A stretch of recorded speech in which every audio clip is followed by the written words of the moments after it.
கரூர் கூட்ட நெரிசல் சம்பவத்திற்கு ஒருவர் மட்டும் பொறுப்பல்ல என்று தாவேக தலைவர் விஜயின் பெயரை குறிப்பிடாமல் நடிகர் அஜித் கருத்து தெரிவித்துள்ளார். தனியார் ஊடகத்துக்கு பேட்டியளித்துள்ள அவர், யாரையும் இறக்கிவிட வேண்டும் என்பது தமது நோக்கமல்ல என்று குறிப்பிட்டார். கரூர் கூட்ட நெரிசல் உயிரிழப்புகளுக்கு ஒருவர் மட்டுமே பொறுப்பல்ல என்றும் நாம் அனைவருக்கும் அதில் பொறுப்பு உள்ளது என்றும் தெரிவித்துள்ளார்.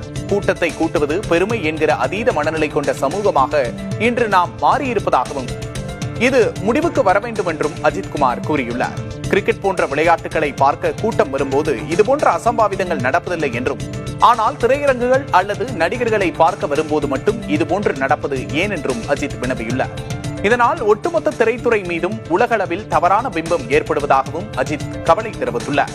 ஒரு நடிகராக இதனை தாம் எதிர்பார்ப்பதில்லை என்றும், ரசிகர்களின் அன்பிற்காக மட்டும்தான் இத்தனை கடுமையாக நடிகர்கள் உழைத்து வருவதாகவும் தெரிவித்தார்.